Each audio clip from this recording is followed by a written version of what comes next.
এই মুহূর্তের big breaking news একমাত্র শিলচর সংবাদের পর্দায়। তারিণীপুরে ভারতমালা প্রকল্পের ক্যাম্পে অগ্নিকাণ্ড, বড় ক্ষয়ক্ষতি এড়ানো গেছে। কাছাড় জেলার তারিণীপুরে ভারতমালা প্রকল্পের সড়ক নির্মাণ সংস্থা জন্ডু ইনফ্রাস্ট্রাকচারের ক্যাম্পে শুক্রবার রাতে হঠাৎ অগ্নিকাণ্ডের ঘটনা ঘটে। জানা যায়, ক্যাম্পের ক্যান্টিনে একটি গ্যাস সিলিন্ডার থেকে আগুনের সূত্রপাত হয়।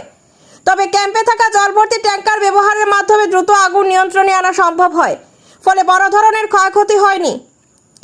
ঘটনার সময় সাময়িকভাবে ক্যাম্পে বিদ্যুৎ পরিষেবা ব্যাহত হলেও বর্তমানে পরিস্থিতি স্বাভাবিক রয়েছে। পাশের তারিণীপুর তেমাথা বাজার এলাকার বহু মানুষ ঘটনাস্থলে ভিড় করলেও দ্রুত আগুন নেভানোয় কোনো আতঙ্ক ছড়ায়নি। দমকল বাহিনীকে খবর দেওয়া হলেও তারা পৌঁছানোর আগেই আগুন নিয়ন্ত্রণে আসে। নিউজ ডেস্ক রিপোর্ট, শিলচর সংবাদ। তারিণীপুর তেমুকা ভারতমালা ক্যাম্পে আগুন লাগছে।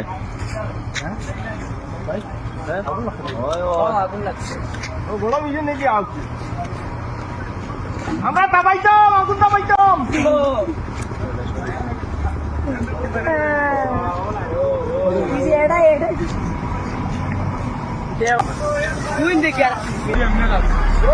তারিণীপুর তেমুকা ভারতমালা ক্যাম্পে আগুন লাগছে।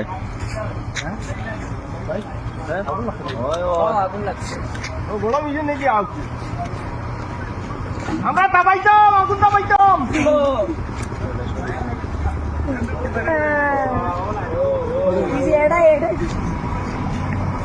এটা